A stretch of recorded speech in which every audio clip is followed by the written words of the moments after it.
আসসালামু আলাইকুম রাহমাতুল্লাহ। ওয়ালাইকুম আসসালাম ওয়া রাহমাতুল্লাহ। মাহফিলগুলোতে জ্ঞানী গুণীদের কদর হচ্ছে না।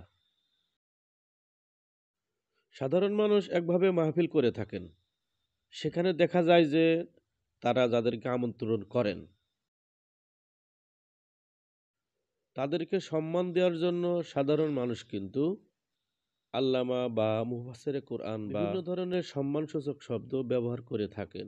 1947 সালে প্রতিষ্ঠিত হয়েছে কামিল মাদ্রাসা, সিদ্দিকা জামিয়া কামিল মাদ্রাসা। মাদ্রাসা। ওখান থেকে তো অনেক ফারেক গিন আছেন যারা ওখান থেকে কামিল পাশ করেছেন এবং বর্তমানে বিভিন্ন মসজিদের খতিব, ইমাম, ওয়াইজ, বক্তা আছেন।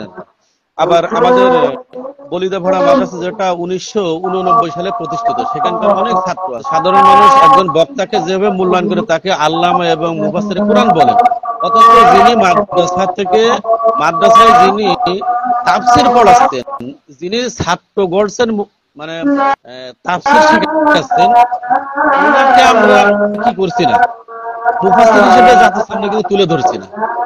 তিনি হাদিস পড়াচ্ছেন, ওনাকে আমরা মুহাদ্দিস হিসেবে তুলে ধরতে পারছি না।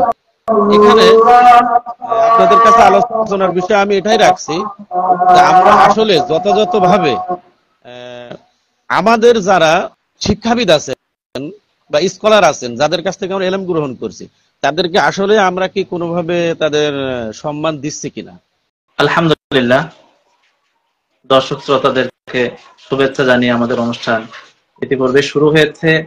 শুরুতে আমি আলোচনা করছি এই বিষয়ে যে আমাদের আজকের যে মাহফিল, গতানুগতিক যে মাহফিল গুলো চলছে, এই সমস্ত মাহফিলে দেখা যায় প্রকৃত জ্ঞানী এবং যারা আলোচনা করার যোগ্য, এমন যোগ্য ব্যক্তিদের থেকে আমরা বঞ্চিত হচ্ছি। মূলত মাহফিল কর্তৃপক্ষ যারা আছেন তারা প্রকৃতপক্ষে জাতিকে বঞ্চিত করছেন, এটা আমি মনে করি। এর কারণ কি এবং প্রতিকার কি খুব সংক্ষেপে আপনাদেরকে বোঝানোর জন্য বলি। এটা কেন হচ্ছে? কারণ স্বাভাবিকভাবেই আমাদের ভিতরে প্রচলিত একটি নিয়ম আছে, বা আমরা যেটা জেনে আসছি যে আমাদের এলাকার কোনো ইমাম যদি প্রয়োজন হয়, মসজিদে কোনো খতিবের যদি প্রয়োজন হয়, তাহলে কিন্তু আমরা সরাসরি আমাদের এলাকার বা এলাকার বাইরে যে বড় প্রতিষ্ঠান আছে, ইলমি ইদারা আছে, মাদ্রাসা আছে, তাদের সাথে আমরা পরামর্শ করি, তাদের থেকে একজন যোগ্য ব্যক্তিকে আনার জন্য চেষ্টা করি। তো এটা হলো একটা ভালো দিক এবং এটাই হওয়া উচিত। কারণ সাধারণ মানুষ যারা মসজিদ কর্তৃপক্ষ থাকেন, তারা কে ভালো, কে নামাজ পড়ানোর যোগ্য, কে ভালো খুতবা দেওয়ার যোগ্য, একমাত্র আলেম উলামা এবং মাদ্রাসার যারা দায়িত্বশীল আছেন একমাত্র তারাই বুঝতে পারেন এবং তারাই জানেন। এই কারণে তারাই ভালো ইমাম এবং খতিবের সন্ধান দিয়ে থাকেন। এখন কথা হলো, ইমামতি এবং মসজিদের বাইরে যে সমস্ত বিষয় আছে, দ্বীনি মজলিস যেটাকে আমরা ওয়াজ মাহফিল নামে আমরা দেখছি, এখানেও যিনি আলোচনা করবেন, সে আলোচক হিসাবে যাকে আমরা গ্রহণ করব, আমরা একটা ভুল করে থাকি। সেটা হলো আমরা প্রথমেই কোনো ব্যক্তির কাছ থেকে আমরা কোনো ব্যক্তির নাম শুনি, আমরা ইউটিউবে সার্চ দিই, অনলাইনে সার্চ দিই, এরপরে আমরা সেই ব্যক্তির আলোচনা যদি ভালো লাগে বা সুর ভালো লাগে, আমি সুরই বলবো, কারণ সাধারণ মানুষ এলেমের গভীরতা না থাকার কারণে তাদের কাছে সুর বা মুখরোচক কেউ কথা বললে আমরা সেটাকেই বড় ওয়াইজ হিসেবে আমরা গ্রহণ করি। তো এটা করার কারণে প্রকৃত যোগ্য যারা বড় বড় মাদ্রাসা শাইখুল হাদিস যারা আছেন, এই সমস্ত ব্যক্তিরা কিন্তু এই সমস্ত জায়গায় ওয়াজ মাহফিলের মতন জায়গায় আলোচক হিসেবে হওয়া থেকে মাহফিল কর্তৃপক্ষই বঞ্চিত করে ফেলেন। এখন এটাই হলো মূল কারণ। এখন যদি মানুষ এটা না করে, যদি মানুষ একজন ওয়াইজ দরকার, বক্তা দরকার, যদি স্থানীয় মাদ্রাসার মুহতামিম বা দায়িত্বশীল যারা আছেন তাদের কাছে গিয়ে যদি বলেন যে আমাদের একটা ওয়াজ মাহফিলের আমরা আয়োজন করেছি, একজন যোগ্য বক্তা দরকার, আলোচক দরকার, তো অনেকেই মনে করতে পারেন যে মাদ্রাসা কেন্দ্রিক আমরা যদি খোঁজ করি তাহলে হয়তো এমন কোনো ব্যক্তি দেবেন হয়তো কথা বলবে, কথা বলার যোগ্য না বা কথা ভালো করতে পারবে না। এটা একটি ভুল ধারণা। একটা বিষয় হলো যে আমরা যদি সাধারণ মানুষ কোনো আলোচক বা বক্তার দরকার হয়, যদি আমরা ইলমি ইদারা অর্থাৎ মাদ্রাসার মুহতামিম অথবা মাদ্রাসার যারা দায়িত্বশীল আছেন তাদের কাছে যদি আমরা যাই, তো তারাই জানেন যে কে ভালো কথা বলতে পারে, সাথে সাথে সুরও আছে। কারণ সুরটা বর্তমান সময়ের একটি বিবেচ্য বিষয়।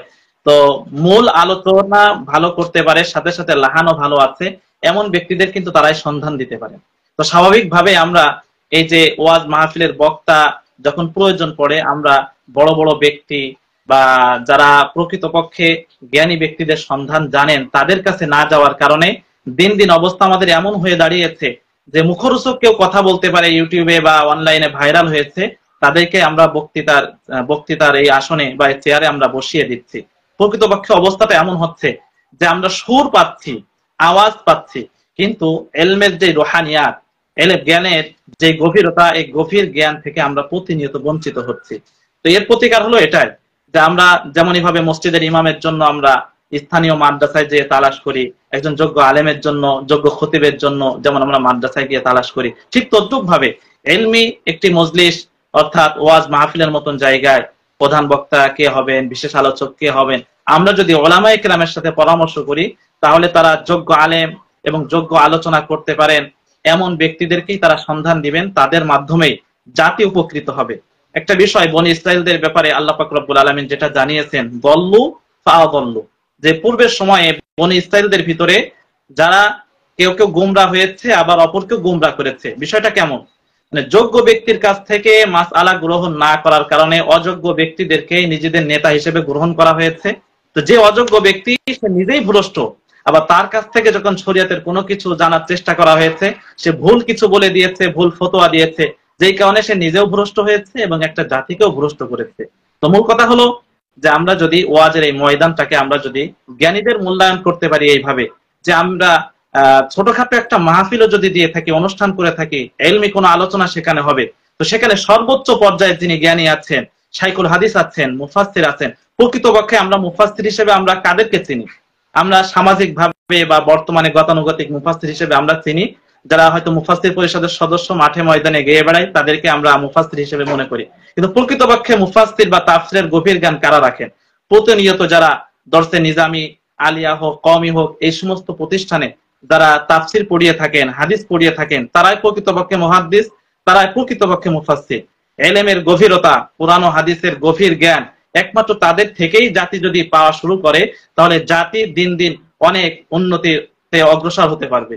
তো জাতি প্রকৃতপক্ষে এমন জ্ঞানীদের থেকে এলেম না নেওয়ার কারণে বা জ্ঞানীদের আলোচনা শুনতে না পারার কারণে আমাদের অবস্থা হয়েছে এমন যে আমরা সুরের পিছনে শুধু পড়েছি। সুর যেটাকে আমরা ধরে নিয়েছি যে যে কথা বলতে পারবে ভালো, মুখরোচক তোতা পাখির মতন হয়তো ইউটিউব থেকে বা কোনো ভালো আলোচক থেকে কথাগুলো মুখস্থ করেছেন, গভীর জ্ঞান নেই। তো এমন কিছু কথাবার্তা ওয়াজের ময়দানে ছেড়ে দিচ্ছে, ইউটিউবে ভাইরাল হচ্ছে, সেটাকে আমরা যোগ্য আলোচক মনে করে তাদেরকে আমরা যোগ্য আসনে নিয়ে আসছি। এক্ষেত্রে একটি সংক্ষেপে একটা কথা বলে আমি আলোচনা শেষ করবো ইনশাল্লাহ। যে সমস্যাটা আমাদের কি হচ্ছে দেখেন, একজন আলোচককে আমরা আলোচক হিসেবে দাওয়াত দিলাম, হয়তো সে গভীর জ্ঞান রাখেন না। আমি তাকে বললাম যে আমাদের এলাকায় সুদের সমস্যা আছে, আপনি সুদ সম্পর্কে আলোচনা করেন। তো ওই ব্যক্তি যাকে ওয়াজের সুরের কারণে নিয়ে আসা হয়েছে, তার ভিতরে গভীর জ্ঞান না থাকার কারণে সে হয়তো ওই ব্যাপারে কোনো কথা বলবেন না বা পাশ কাটিয়ে চলে যাবে। কিন্তু গভীর জ্ঞান যার ভিতরে থাকবে সে এই সমাজের এই সমস্যা সামনে রেখে এই বিষয়ের গভীর জ্ঞান মানুষের ভিতরে বলবে, সুদের ভয়াবহতা সম্পর্কে আলোচনা করবে। এখন একটা বিষয় বললেই যে সুদের ভয়াবহতা বললেই যে সমাজ সংশোধন হবে বিষয়টা এমন না। সুদের বিকল্প কোন জিনিস যোগ্য ব্যক্তি এটারও একটা সুরাহা করে দিবে যে সুদের ভয়াবহতা আছে, তাহলে সুদের বিকল্প কি হতে পারে। একটা ওয়াজের ময়দানে শত শত মানুষ আসে, সেখানে হয়তো সবাই সুদখোর না, সবাই সুদ খায় না, সুদের সাথে সবাই জড়িত না। এলেম পাওয়ার জন্য এবং শরীয়তের মাসালা জানার জন্যই তারা ওয়াজের ময়দানে আসে। এখন একজন আলোচককে সুদের ব্যাপারে যখন বলা হবে যে আপনি এই ব্যাপারে কিছু বলেন, সুদের ভয়াবহতা সম্পর্কে তিনি কিছু বলবেন, এরপরে সুদ থেকে বাঁচতে গেলে সমাজের যারা কোটিপতি আছে, সমাজে লাখপতি আছেন, ধনী ব্যক্তি আছেন, তাদের উপরে কি কি দায়িত্ব, এই দায়িত্ব সম্পর্কে তিনি যখন শরীয়তের গভীর জ্ঞান মানুষের ভিতরে বলবেন, জানাবেন, তাহলে ওই সমাজ থেকে সুদ বিদরিত হবে। ওই সমাজ একদিন স্বাবলম্বী একটি সমাজ হিসেবে গড়ে উঠবে। কিন্তু আমি সুরেলা গলায় সুদের ভয়াবহতা সম্পর্কে বলে গেলাম, সমাজের কি পরিবর্তন সেখানে হতে পারে। তো গভীর জ্ঞান যাদেরকে আছে ওয়াজের ময়দানে আমরা যদি তাদেরকে বসিয়ে দিতে পারি, যোগ্য যোগ্য আলোচক এখনো আছেন আলহামদুলিল্লাহ। বাংলাদেশে অসংখ্য কওমি মাদ্রাসা আছে, আলিয়া মাদ্রাসা আছে, যারা হাদিস পড়ান, যারা ফিকহ পড়ান, তাদের আলোচনা শুনলে অবাক লাগে যে কি ইলমে লাদুনি আল্লাহ তাআলা তাদের ভিতরে দান করেছেন। তো এমন যোগ্য ব্যক্তিকে আমরা যদি ওয়াজের ময়দানে আমরা যদি যোগ্য আসনে দিতে পারি তাহলে আমরা উপকৃত হতে পারবো, মুসলিম জাতি উপকৃত হতে পারবে। একটি প্রবাদ আছে, নাজদিলুন নাসা মানাজিলাহুম মানুষকে তার প্রাপ্য মর্যাদা দিতে হবে, যার যেখানে স্থান সেখানে তাকে বসাতে হবে। এখন কথা হলো যে যোগ্য ব্যক্তি হিসাবে ওয়াজের ময়দানে কাদেরকে বসাবো? আমরা মুফাসসির পরিষদের সদস্য হিসাবে একজনকে বসিয়ে দিলাম, প্রকৃতপক্ষে তিনি তাফসিরের কোনো কিতাবই পড়েননি, হয়তো কওমি মাদ্রাসায় হেদায়াতুন নাহু কাফিয়া পর্যন্ত পড়েছেন, অথবা আলিয়া মাদ্রাসায় হয়তো দাখিল পাস পর্যন্ত পড়েছেন বা দাখিল বা আলিম পড়ছেন।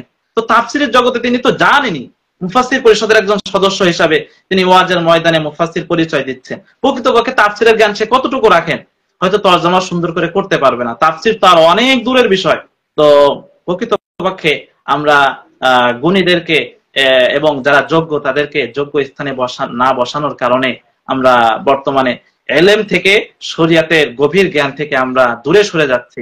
এই কারণে আজকালকার ওয়াজ মাহফিল আর শরিয়াতের গভীর জ্ঞান পাওয়ার আর মাধ্যম হিসেবে থাকছে না। তো প্রকৃতপক্ষে যোগ্য ব্যক্তিকে যদি আমরা এখনো তালাশ করি, আমরা যদি বড়দের সাথে পরামর্শ করি যে যোগ্য আলোচক দরকার, যোগ্য বক্তা দরকার, এখন আলহামদুলিল্লাহ অনেক যোগ্য ব্যক্তি এমন আছে যে সুন্দরভাবে গোছালো কথাবার্তা বলতে পারেন, সাথে সাথে আবার কণ্ঠ ভালো, সুন্দরভাবে মানুষকে বোঝাতে পারেন। এমন ব্যক্তিদেরকে আমরা পাওয়ার চেষ্টা করি, তাদেরকে ওয়াজের ময়দানে নিয়ে আসে, তাদেরকে আমরা আলোকসক হিসাবে আমরা তাদেরকে রাখতে পারি। তাহলে একদিক থেকে আমি একটা কথা বারবার বলছি যে জাতি উপকৃত হবে। জাতি উপকৃত কিভাবে হতে পারে এই বিষয়টা যদি আমরা মাথায় নিয়ে, আমরা যদি সমাজ সংশোধনের চেষ্টার কথা মাথায় নিয়ে যোগ্য ব্যক্তিদেরকে আমরা আলোচনার ময়দানে রাখতে পারি, আলহামদুলিল্লাহ একদিন জাতি অনেক উপকৃত হবে। ওয়াজ মাহফিল এটা হলো দর্সের একটি মজলিসে পরিণত হবে, তালিমের মজলিসে পরিণত হবে। শুধুমাত্র সুরেলা গলায় কেউ কিছু বলে দিবে আর সেটাই শুধু শুনবো, আমলে কোনো কিছু আসবে না বা আমলি কোনো পরিবর্তন আসবে না, এটা হতে পারে না।